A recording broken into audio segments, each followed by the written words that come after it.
الحمد لله نحمده ونستعينه ونستغفره ونؤمن به ونتوكل عليه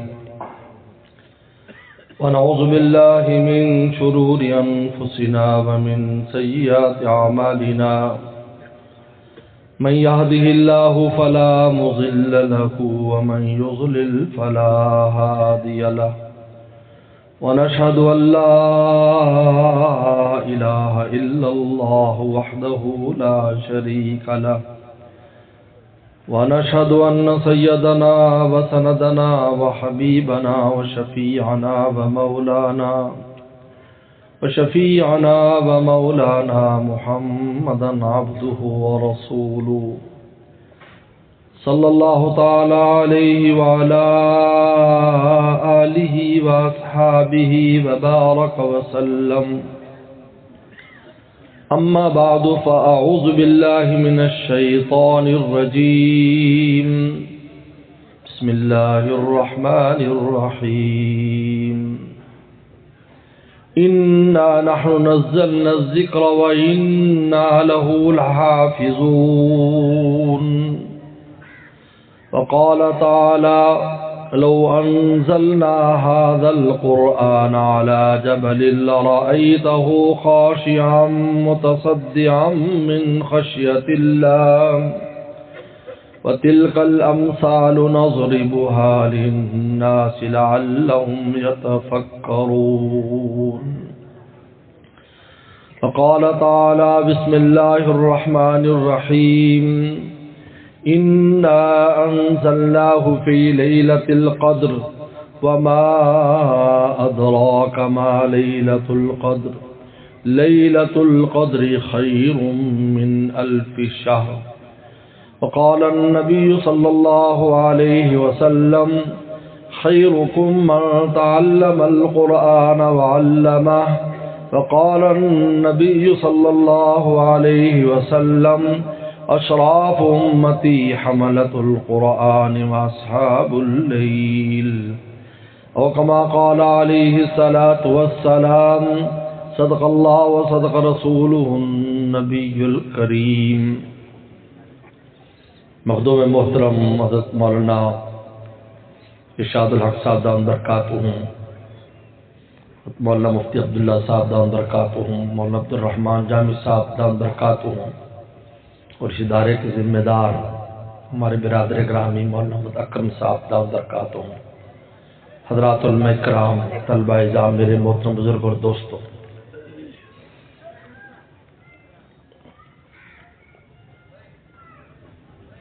آج کا یہ اجتماع جس نسبت سے منعقد ہوا ہے وہ قرآن مجید ہے۔ قرآن کی نسبت سے میں اور آپ جہاں جمع ہوئے ہیں کہ اللہ نے کچھ اپنے بندوں کو اپنی کتاب کی حفاظت کے لیے منتخب کر لیا ہے۔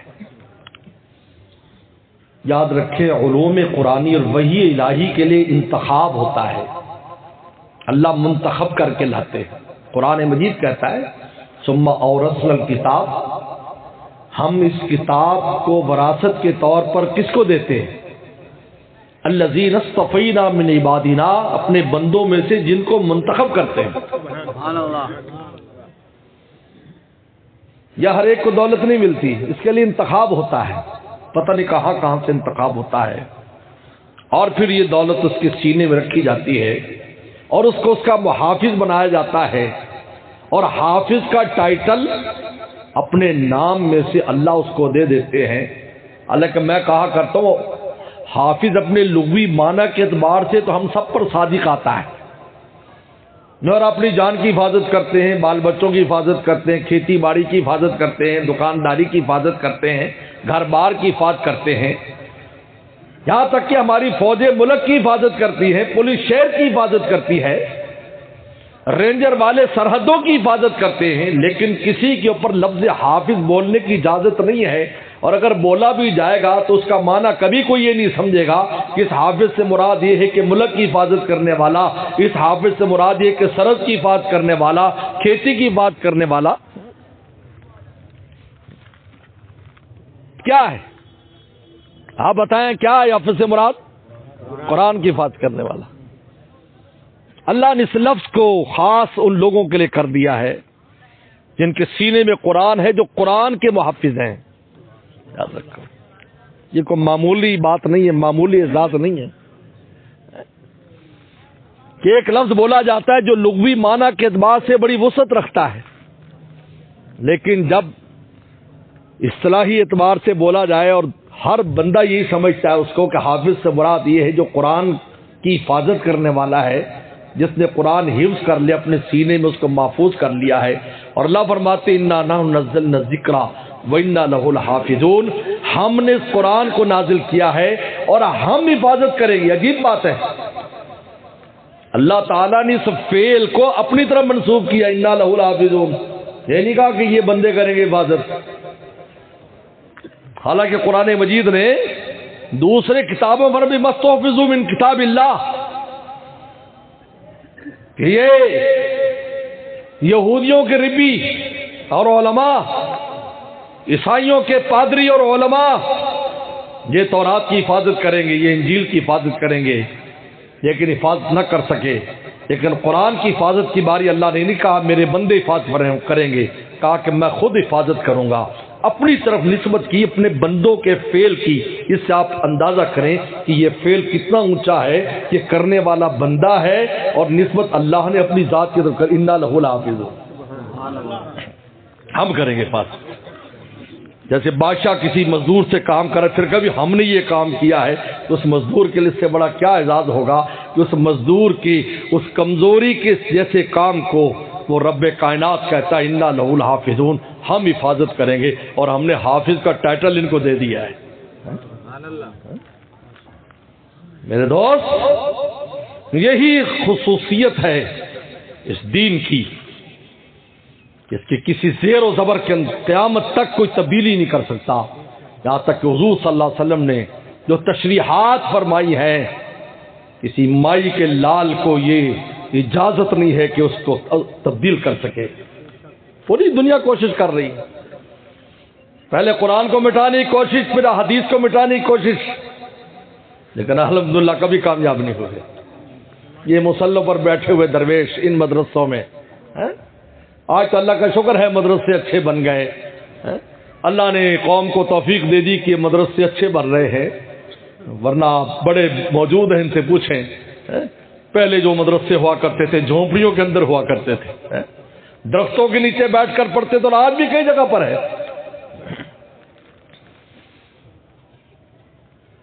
ایک بہت بڑے امام کعبہ، مجھے ایک واقعہ یاد آیا. امام کعبہ الجزائر گئے، الجزائر گئے، بڑا پروٹوکول تھا.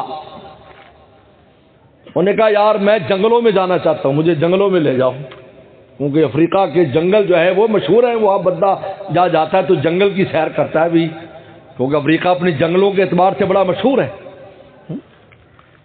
ہم بھی کبھی افریقہ، ابھی میں اس سال گیا تھا افریقہ، تو ساتھی جنگل میں رہ گئے، تو ہمارے حضرت والا حضرت داؤلہ رحمۃ اللہ علیہ، حکیم اختر صاحب رحمۃ اللہ علیہ، وہ بھی پوری جماعت جنگل میں لے جاتے تھے، اور وہاں پر 3 دن ذکر اذکار ہوا کرتے تھے، وہی خانقاہ بن جایا کرتی، اور فرمایا کرتے تھے بھائی ان جنگلوں میں اور ان دریاؤں میں گناہ کم ہوتے ہیں تو یہاں انوارات زیادہ ہوتے ہیں، اور شہروں میں تو گناہ بہت ہوتے ہیں تو انوارات بھی کم ہوتے ہیں. عجیب، اللہ والوں کی نظر بھی عجیب ہے.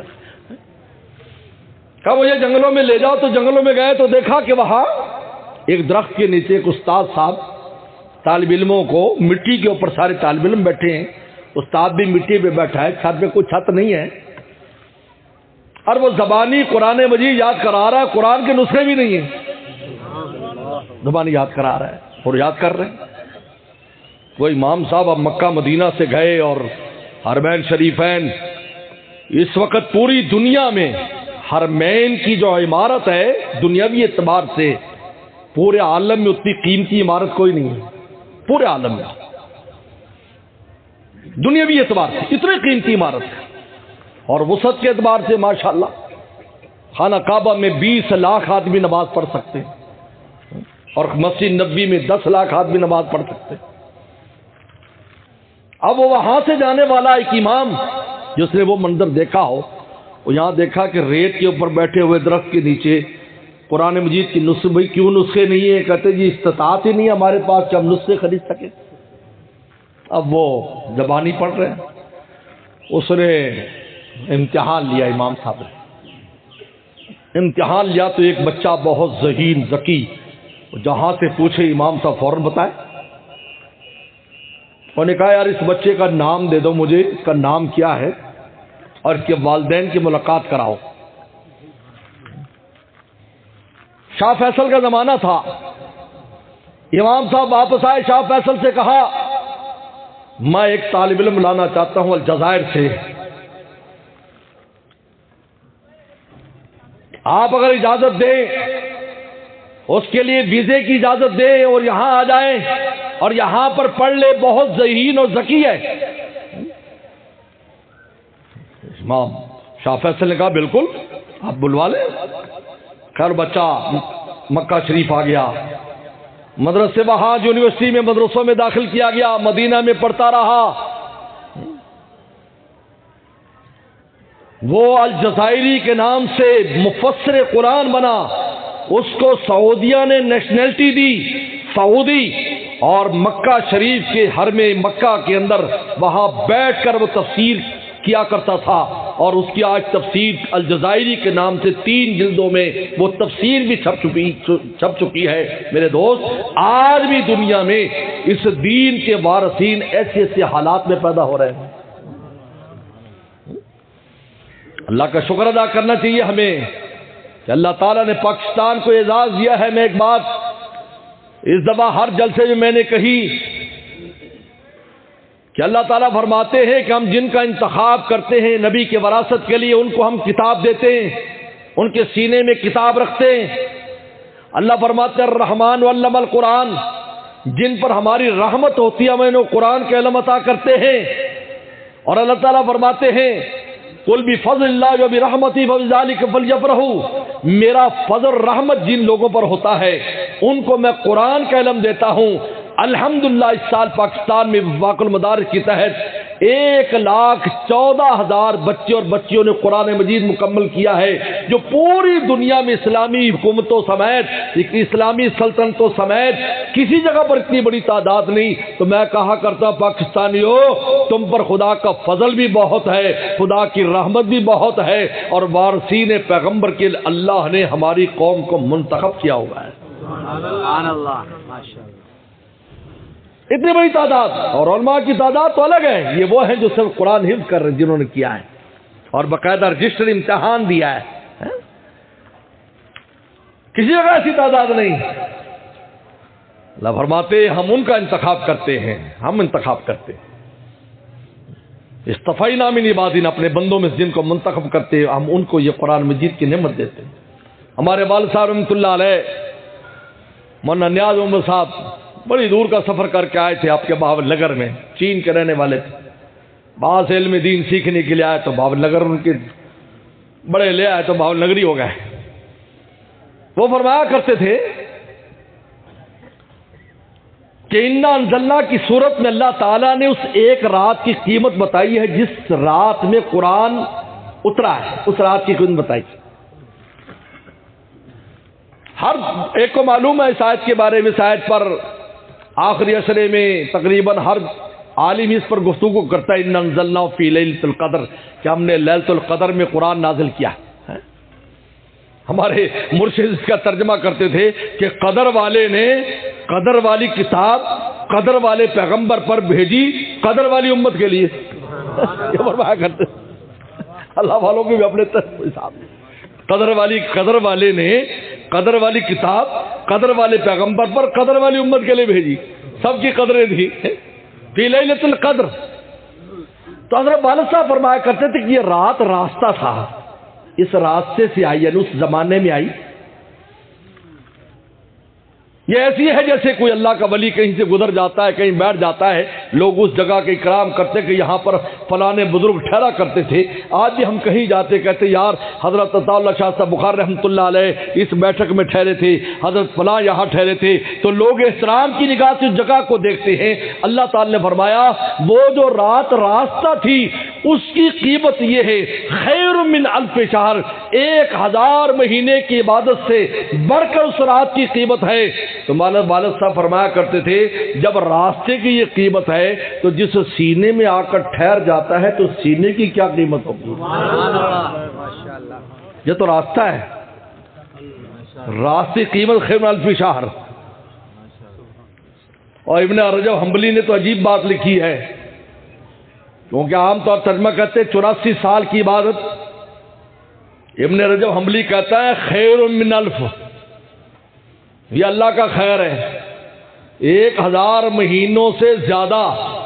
تو فرمایا کتنا زیادہ؟ جیسے رب کی ذات ہے ویسی اس کا زیادہ ہے، پتہ نہیں کتنا زیادہ ہے۔ وہ تو فرماتے اس کا اندازہ بھی نہیں لگا سکتے کہ کتنا زیادہ۔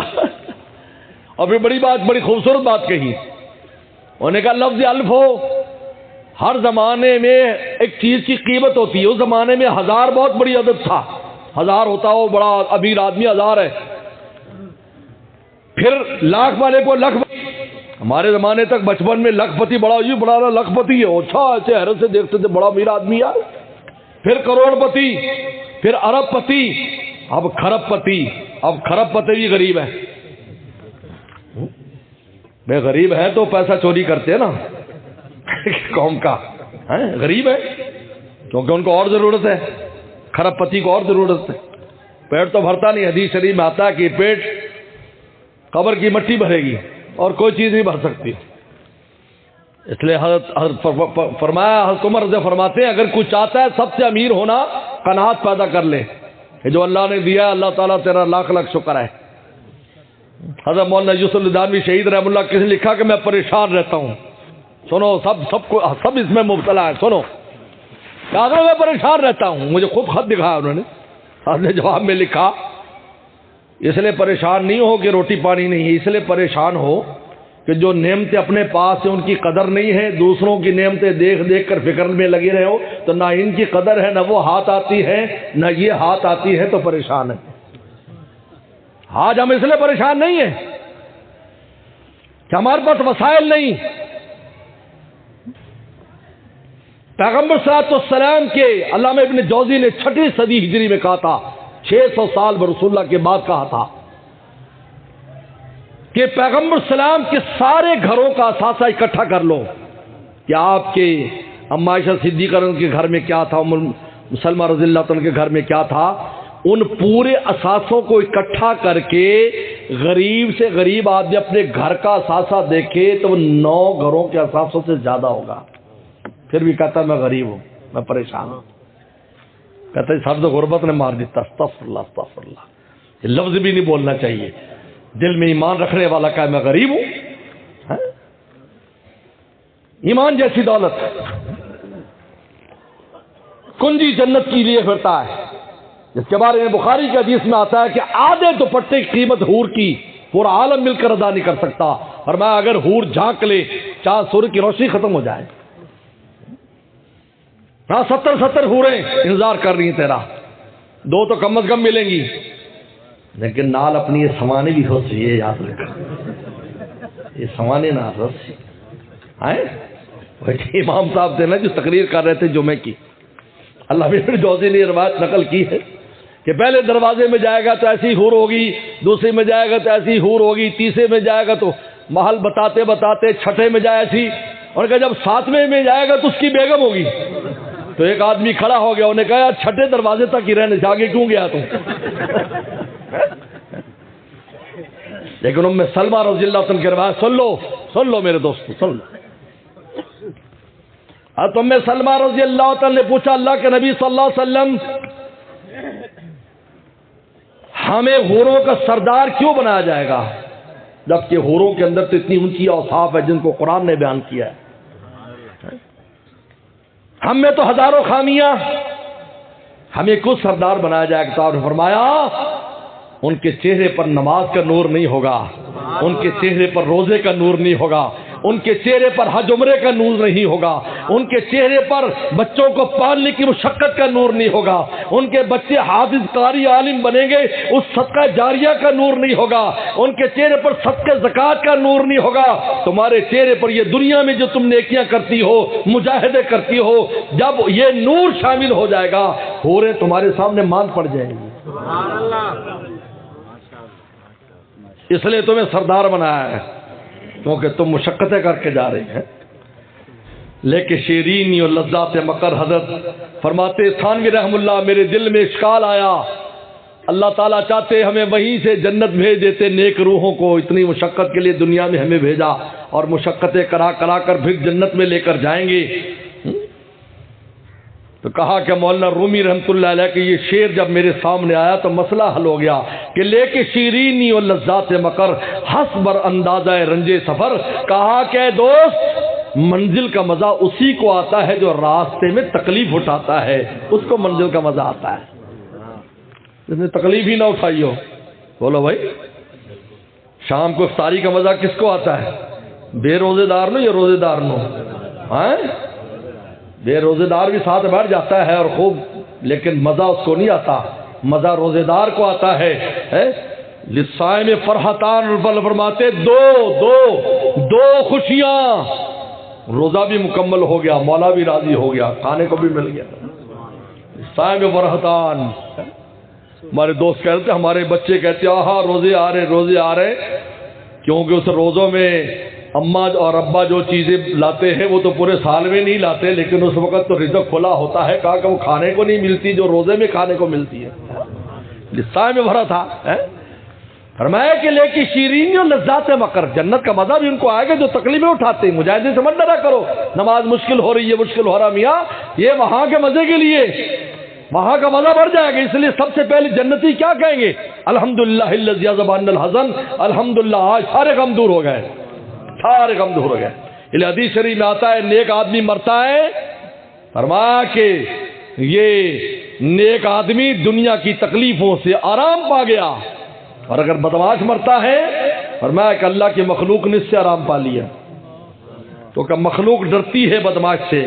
آج لوگ کہتے ہیں لو جی گناہ کرتا ہوں تو میں ہی کرتا ہوں، تجھے کیا تکلیف ہے؟ تجھے نہیں پتا تو جس زمین پر ہوتا ہے اس زمین کو بھی تکلیف ہوتی ہے کہ اگر خدا کا عذاب نازل ہوا تو ہم پر بھی آئے گا، وہ تو خدا کے عذاب کو محسوس کرتے ہیں۔ مولانا رومی فرماتے ہیں یہ سب چیزیں جو تمہیں بے جان نظر آتی ہیں خدا کے سامنے بے جان نہیں ہے۔ اللہ نے زمین سے کہا تھا نا اور آسمان سے اور پہاڑوں سے، ایتیا تو کرہا، خوشی خوشی میری اطاعت کرو ورنہ زبردستی کراؤں گا۔ کاتینا تعین، اگر ان میں احساس نہ ہوتا اللہ کیوں خطاب کر رہے ہیں؟ اگر احساس نہ ہوتا آگ کو کیوں خطاب کیا؟ یا نار کونی برد و سلاما ابراہیم، اے آگ خبردار ہمارے ابراہیم پر ٹھنڈی ہو جا، بردن سلامن، لیکن سلامتی والی، سردی نہ لگ جائے ہمارے ابراہیم کو۔ بلکہ میں ایک نقطہ کہا کرتا ہوں کہ آگ بھی خوش ہو گئی کہ ان کے مولا نے اس کو پکارا ہے، وہ بھی مخلوق ہے، خوش ہو گئی، مجھے مولا نے پکارا۔ مولانا رومی فرماتے ان چیزوں کو بے جان نہ سمجھو۔ جہاں انسان گناہ کرتا ہے وہ کپڑے بھی، وہ جگہ بھی، وہاں کی مخلوقات چیونٹیاں بھی پناہ مانگتی، اللہ اس بدبخت پر عذاب آئے گا تو ہمیں بھی تکلیف ہوگی۔ اس لیے اللہ نے عجیب نظام بنایا ان جانوروں میں، ان کو پہلے سے پتہ چل جاتا عذاب آنے والا ہے، پہلے سے وہ عذاب آنے والا ہو، سیلاب آنے والا ہو، زلزلہ آنے والا ہو، اللہ نے ان کو ایسے حالات دیے پہلے سے پتہ چل جاتا ہے۔ ہمارے استاد ڈاکٹر عبدالرزاق صاحب سکندر رحمۃ اللہ علیہ بنوری ٹاؤن کے، جو بعد میں مفتی شیخ الحدیث رہے، جب سونامی طوفان آیا انڈونیشیا میں گئے حضرت، وہاں گئے تو وہاں کے لوگوں نے بتایا کہ حضرت مہینہ پہلے، سونامی آنے سے مہینہ پہلے علاقے میں نہ کوئی جانور تھا، نہ کوئی پرندہ تھا، نہ کوئی چوہا تھا، نہ کوئی کبا تھا، کہا کہ یکدم سارے غائب ہو گئے۔ لوگ حیران ہوتے تھے کہ یار یہاں جنگلوں میں اتنے جانور ہوتے تھے، یہ کہاں چلے گئے؟ لیکن جب سونامی آیا کہتے 10 فٹ پر ایک لاش نکلتی تھی، لیکن ایک چھوٹا سا جانور بھی مرا ہوا کسی کو نہیں ملا، کیونکہ وہ پہلے ہی سے علاقہ چھوڑ کے چلے گئے تھے۔ میرے دوستو، اللہ تعالیٰ فرماتے اس رات کی یہ قیمت ہے جس رات میں ہم نے اتارا، تو حافظ قرآن کی کیا قیمت ہوگی؟ اس لیے حکیم الامت تھانوی نے بڑی عجیب بات فرمائی. حضرت فرماتے ہیں حکیم الامت تھانوی رحمۃ اللہ علیہ، قیامت کے 50,000 سال کے دن میں ایک دن 50,000 سال کا ہوگا قیامت کا. کسی کی نیکی اس کے لیے کسی شے میں اضافے کا ذریعہ نہیں بنے گی. کوئی سبحان اللہ پڑھتا رہے، تسبیح کرتا رہے، محدث حدیثیں بیان کرتا رہے، فقیہ مسئلے بیان کرتا رہے، کسی کی نیکی اس دن اس کے مرتبے کو نہیں بڑھائے گی. لیکن حافظ قرآن ایسا ہوگا، قرآن اللہ فرمائیں گے پڑھتا جا، چڑھتا جا، یہاں پر بھی تیرے پڑھنے پر ہم فیصلہ کریں گے، تو جہاں مکمل کرے گا ہم وہی تجھے جنت دے دیں گے. پر میں ایسا اختیار صرف اور صرف قیامت کے دن حافظ قرآن کا ہوگا اور کسی کو نہیں ہوگا. کیا وہ جتنی تسبیح کر لے وہاں تو سارے ہی سیدھے ہو جائیں گے. کافر بھی کہیں گے ہم بھی سیدھے ہوتے ہیں، کافر بھی کہیں گے اللہ تعالیٰ کی زیارت کرنا چاہتے ہیں، ہمیں اللہ کو دیکھنا ہے. میرے شیخ فرماتے تھے اللہ تعالیٰ کی شان محبوبیت عجیب ہے کہ قیامت کے دن کفار بھی کہیں گے ہمیں اللہ کو دیکھنا ہے. عجیب شان ہے اللہ تعالیٰ کی. فرمایا کہ انما الرب یوم الدین لمحجوبون، فرمایا پردہ کر دو، ہم نہیں دکھائیں گے، ہم انہی کو دکھائیں گے جو بن دیکھے ہمارے عاشق ہوئے.